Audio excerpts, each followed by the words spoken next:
जंगल के सुनसान इलाकों में हर कदम पर खतरा छिपा होता है, इसलिए ऐसी जगहों पर जाने से पहले इंसान को 100 बार सोचना चाहिए। आज की कहानी एक ऐसी लड़की की है जो सिर्फ रोमांच की तलाश में ऐसी मुसीबत में फंस जाती है जहां से जिंदा निकलना लगभग नामुमकिन लगने लगता है। कॉलेज की पढ़ाई खत्म करने के बाद डेजी दूसरे शहर में नौकरी के इंटरव्यू के लिए निकलती है, लेकिन सीधा हाईवे पकड़ने के बजाय वह एडवेंचर के चक्कर में जंगलों और पहाड़ी रास्तों से होकर जाने का फैसला करती है ताकि रास्ते के खूबसूरत नजारे देख सके। शुरुआत में सब कुछ सामान्य लगता है, लेकिन कुछ ही देर बाद नेविगेशन उसे बार बार अलग अलग दिशाओं में घुमाने लगता है। कभी बाएं मुड़ो, कभी दाएं। धीरे धीरे डेजी ऐसे इलाके में पहुंच जाती है जहां आगे कोई रास्ता ही नहीं बचता। घबराकर वह वापस लौटने की कोशिश करती है, लेकिन नेविगेशन लगातार यू टर्न लेने को कहता रहता है। अब हालत ऐसी हो जाती है कि वह न आगे जा सकती है और न पीछे लौट सकती है। बार बार की गलत दिशा से परेशान होकर डेजी आखिरकार नेविगेशन पर भरोसा करना छोड़ देती है और पुराने तरीके से नक्शे को देखकर रास्ता खोजने लगती है। तभी अचानक एक बड़ा ट्रक उसके सामने आकर रुकता है। डेजी पहले ही सतर्क हो चुकी थी क्योंकि वह अकेली थी और जगह भी सुनसान थी। ट्रक में बैठे आदमी ने उसकी परेशानी सुनी और बड़े प्यार से नक्शे पर रास्ता समझाने लगा। पहली नजर में वह मददगार इंसान लग रहा था, लेकिन तभी डेजी नोटिस करती है कि वह चुपके से गाड़ी का दरवाजा बंद कर देता है। उसकी हरकत देखकर डेजी के मन में शक पैदा हो जाता है। कुछ ही देर बाद वह आदमी डेजी को जबरदस्ती अपने घर चलने का न्योता देने लगता है। उसकी जरूरत से ज्यादा दोस्ती और अजीब व्यवहार से डेजी डर जाती है। जैसे ही वह साफ मना करती है, आदमी का असली चेहरा सामने आ जाता है। अचानक हालात बेकाबू हो जाते हैं। दो आदमी डेजी का पीछा करना शुरू कर देते हैं। डेजी जान बचाने के लिए पूरी ताकत से भागती है। उसे समझ ही नहीं आता कि कुछ मिनट पहले तक सब सामान्य था और अब उसकी जान पर बन आई है। भागते भागते उसकी टांग बुरी तरह घायल हो जाती है। दर्द इतना ज्यादा होता है कि चलना मुश्किल हो जाता है, लेकिन पीछे से आते कदमों की आवाज उसे रुकने नहीं देती। जब दोनों आदमी उसके बेहद करीब पहुंच जाते हैं, तब डेजी अचानक एक पत्थर उठाकर उनकी तरफ फेंक देती है। पत्थर लगते ही उनका ध्यान कुछ सेकंड के लिए भटक जाता है और उसी मौके का फायदा उठाकर डेजी जंगल की ओर भाग निकलती है। धीरे धीरे शाम होने लगती है। कई घंटों तक भागते रहने के बाद डेजी एक छोटी सी नदी के किनारे पहुंचती है। वह इतनी प्यास से बेहाल होती है कि पानी साफ है या गंदा इसकी परवाह किए बिना सीधे पीना शुरू कर देती है। सामने फैला घना जंगल उसे पूरी तरह अकेला और असहाय महसूस करवाता है। उसके चेहरे पर डर साफ दिखाई देता है, लेकिन फिर भी वह खुद को हिम्मत देती रहती है कि उसे किसी भी तरह यहाँ से निकलना होगा। रात होने पर वह जंगल में एक छिपी हुई जगह ढूंढकर वहीं रुक जाती है। पूरी रात वह डर के साए में बिताती है, लेकिन किस्मत से उस रात कोई हमला नहीं होता। सुबह होते ही उसे अपनी घायल टांग की चिंता सताने लगती है। संक्रमण से बचने के लिए वह नदी के पानी और एक सॉफ्ट ड्रिंक से घाव साफ करने लगती है। दर्द से उसकी हालत खराब हो जाती है, लेकिन फिर भी वह हिम्मत नहीं हारती। हालांकि जल्दबाजी में वह एक बड़ी गलती कर बैठती है। उसके घाव से निकला खून पास की पत्तियों पर लग जाता है। उधर वे दोनों आदमी अभी भी उसे ढूंढ रहे थे। अपने अपराध को छिपाने के लिए वे वापस उसी जगह आते हैं जहां डेजी की कार खड़ी थी। फिर वे उसकी गाड़ी लेकर नकली एक्सीडेंट का सीन बनाने की तैयारी करते हैं ताकि पुलिस को लगे कि लड़की की मौत हादसे में हुई है। दूसरी तरफ डेजी की हालत लगातार बिगड़ती जा रही थी। उसकी टांग सूज चुकी थी और हर कदम पर उसे रुककर आराम करना पड़ता था। अब उसे अपने फैसले पर पछतावा होने लगता है। अगर वह सीधा रास्ता चुनती तो शायद अब तक इंटरव्यू में पहुंच चुकी होती, लेकिन अब उसे यह भी नहीं पता कि वह इस जंगल से जिंदा बाहर निकल पाएगी या नहीं। थकी हुई डेजी रोने लगती है, लेकिन तभी अचानक ऊपर से बहुत तेज आवाज आती है। जब वह ध्यान से देखती है तो समझ आती है कि उसकी कार को पहाड़ी से नीचे गिराकर दुर्घटना जैसा दिखाया जा रहा है। तभी उसे उन आदमियों की आवाज भी सुनाई देती है। वे कह रहे होते हैं कि पुलिस के आने से पहले लड़की की लाश ढूंढनी होगी। उन्हें पूरा यकीन था कि घायल लड़की इतनी दूर भाग ही नहीं सकती। शायद खून बहने की वजह से कहीं मर चुकी होगी, लेकिन तभी उन्हें पेड़ों की पत्तियों पर खून के निशान दिखाई देते हैं। अब उन्हें एहसास होता है कि डेजी अभी जिंदा है। इसके बाद वे पूरे जंगल में उसकी तलाश शुरू कर देते हैं। इसी बीच डेजी को पत्थरों के बीच एक टूटा हुआ मोबाइल फोन मिलता है जो शायद उसकी कार से गिरा था। स्क्रीन पूरी तरह टूट चुकी थी, लेकिन फोन अभी भी चालू था। ये देखकर डेजी की आंखों में उम्मीद लौट आती है। वह तुरंत मदद के लिए कॉल करने की कोशिश करती है, लेकिन घने जंगल में नेटवर्क का एक भी सिग्नल नहीं मिलता। घबराई हुई डेजी लगातार जगह बदल बदल कर सिग्नल खोजती रहती है। वह बर्फ जैसे ठंडे पानी को पार करके सामने पहाड़ी पर भी जाती है, लेकिन हर कोशिश बेकार साबित होती है। तभी फोन की बैटरी खत्म हो जाती है और मोबाइल बंद हो जाता है। अब डेजी पूरी तरह टूट चुकी थी। भूख, ठंड, दर्द और डर ने उसके शरीर को कमजोर कर दिया था। कई दिनों की थकान और तनाव के बाद आखिरकार उसका शरीर जवाब दे देता है और वह बेहोश होकर गिर पड़ती है। जब उसे होश आता है तो वह खुद को एक अजनबी जगह पर पाती है। उसकी टांग पर पट्टी बंधी हुई होती है, जैसे किसी ने उसका इलाज किया हो। डेजी धीरे धीरे उठकर बाहर निकलने की कोशिश करती है, लेकिन तभी एक आदमी कमरे में दाखिल होता है। उसे देखते ही डेजी डर जाती है। अब वह किसी अजनबी पर भरोसा करने की हालत में नहीं थी। वह तुरंत पास पड़ा एक औजार उठा लेती है और आदमी को चेतावनी देती है कि वह उसके करीब आने की कोशिश न करे। डर और घबराहट ने उसके दिमाग पर पूरी तरह कब्जा कर लिया था, इसलिए सामने वाला इंसान चाहे जितनी सफाई देता रहे, डेजी अब किसी की बात मानने को तैयार नहीं थी। डेजी ने घबराहट में पास रखा एक डिब्बा उठाया और उसमें भरा सफेद पाउडर सीधे उस आदमी के सिर पर फेंक दिया। अगले ही पल आदमी दर्द से चीख उठा। असल में वह कोई साधारण पाउडर नहीं बल्कि बेहद खतरनाक केमिकल था। आदमी तुरंत भागकर फ्रिज से दूध निकालता है और अपने सिर पर उड़ेलने लगता है, क्योंकि वही उस रासायनिक जलन को कम कर सकता था। डेजी समझ ही नहीं पाती कि उसने क्या कर दिया। उधर कई दिनों से बेटी का कोई संपर्क न होने पर डेजी का परिवार बुरी तरह परेशान हो चुका था। फोन का आखिरी लोकेशन देखकर उन्होंने पुलिस में शिकायत दर्ज करवा दी थी। अब स्थानीय पुलिस अधिकारी इस मामले की जांच शुरू करने की तैयारी कर रहे थे। जब डेजी दोबारा होश में आती है तो देखती है कि उसके हाथ कसकर बंधे हुए हैं। हालांकि सामने मौजूद आदमी का व्यवहार अब पहले जैसा डरावना नहीं लगता। वह उसे खाना और पानी देता है और आराम से खाने के लिए कहता है, लेकिन जैसे ही डेजी पुलिस को फोन करने की बात करती है, आदमी तुरंत बात टाल देता है। 2 दिनों से भूखी डेजी आखिर खुद को रोक नहीं पाती और आदमी के पीछे मुड़ते ही तेजी से खाना खाने लगती है। धीरे धीरे उसे महसूस होने लगता है कि शायद यह आदमी वैसा नहीं जैसा उसने पहले सोचा था। बातचीत के दौरान वह अपना नाम बताता है। उसका नाम हेनरी था। हेनरी कई सालों से उस जंगल में अकेला रह रहा था। उसने एक पुरानी छोड़ी हुई वैन को अपना लैब बना रखा था,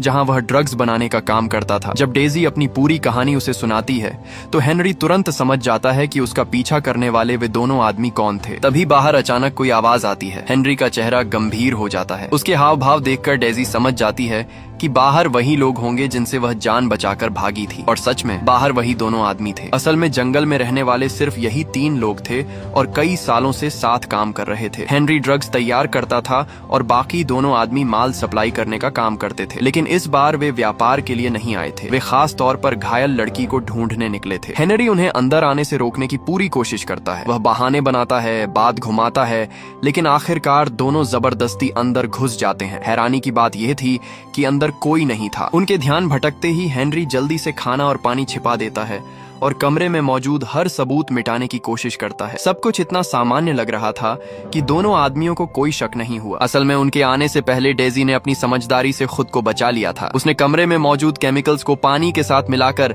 ऐसी प्रतिक्रिया पैदा की जिससे उसकी रस्सियां उछलकर टूट गईं। फिर वह पीछे की खिड़की से बाहर निकल गई। लेकिन सबसे हैरानी वाली बात यह थी कि डेजी भागी नहीं। वह जानती थी कि उसे जंगल के बारे में कुछ भी पता नहीं और अगर वह अकेले निकलती तो फिर किसी और मुसीबत में फंस सकती थी। इसलिए वह पास ही छिपी रही। जब हेनरी को यह पता चलता है तो वह हैरान रह जाता है। उसे उम्मीद नहीं थी कि शहर में पली बढ़ी एक लड़की को केमिस्ट्री की इतनी समझ होगी। डेजी भी मानती है कि शुरुआत में उसे समझ नहीं आया था कि वह सफेद पाउडर कितना खतरनाक है, इसलिए उसने डर में वह हरकत कर दी थी। वह हेनरी से माफी मांगती है। धीरे धीरे दोनों के बीच बातचीत बढ़ने लगती है। एक तरफ जंगल में छिपा एक ड्रग बनाने वाला आदमी और दूसरी तरफ शहर की पढ़ी लिखी कॉलेज लड़की। दोनों की दुनियाएं बिल्कुल अलग थीं, फिर भी हालात उन्हें करीब लाने लगे। डेजी पूछती है कि अगर हेनरी उसकी मदद करना चाहता है तो उसे जाने क्यों नहीं देता। तब हेनरी सच बताता है। उसके पास कोई गाड़ी नहीं थी और सबसे नजदीकी सड़क या छोटा शहर भी वहाँ से करीब 20 मील दूर था। डेजी की हालत ऐसी नहीं थी कि वह इतनी दूर पैदल जा सके। ऊपर से जंगल इतना घना था कि वह रास्ता भटक सकती थी। हालांकि हेनरी उससे वादा करता है कि कुछ दिनों बाद उसका आखिरी माल तैयार हो जाएगा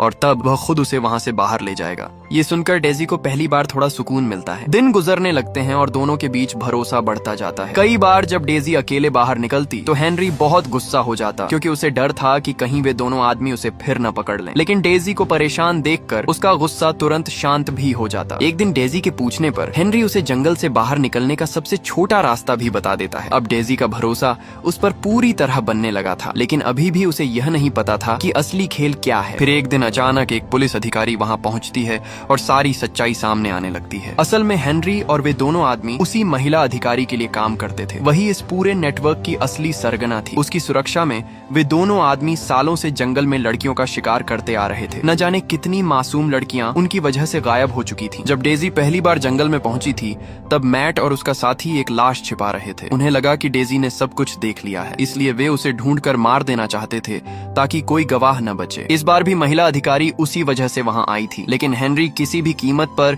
उसे घर के पास नहीं आने देना चाहता था। वह डेजी को बचाने की कोशिश कर रहा था। मजबूर होकर अधिकारी को वापस जाना पड़ता है। कुछ देर बाद मैट माल लेने आता है। जाते जाते वह बड़ी शान से पुलिस अधिकारी द्वारा दिया गया जैकेट दिखाता है। तभी अचानक उसकी नजर सीढ़ियों पर पड़े पैरों के निशानों पर जाती है। वहाँ 2 अलग अलग आकार के निशान साफ दिखाई दे रहे थे। मैट तुरंत समझ जाता है कि यहाँ कोई और भी मौजूद है, लेकिन वह जाहिर नहीं होने देता। वह ऐसे व्यवहार करता है जैसे उसने कुछ देखा ही न हो। दूसरी तरफ हेनरी को अंदाजा तक नहीं होता कि मैट सब समझ चुका है। उस रात हेनरी और डेजी जंगल से भागने की योजना बना रहे होते हैं। तभी अचानक मैट कमरे में घुस आता है। स्थिति बेहद खतरनाक हो जाती है। तभी हेनरी अचानक चालाकी से खेल पलटने की कोशिश करता है। वह कहता है कि लड़की को अभी मारना सही नहीं होगा। पिछले कुछ दिनों में उसने उसे पूरी तरह अपने काबू में कर लिया है और अब वह काम में उसकी मदद भी कर सकती है। अपनी बात साबित करने के लिए वह डेजी को सबके लिए कॉफी बनाने का आदेश देता है। डेजी तुरंत उसकी आंखों का इशारा समझ जाती है। वह चुपचाप कपों में कॉफी डालते हुए उनमें एक खास केमिकल मिलाने लगती है और ऐसे दिखाती है जैसे सब कुछ बिल्कुल सामान्य हो। डेजी ने कॉफी के कप माइक्रोवेव में रख दिए। पूरा काम उसने इतनी चालाकी से किया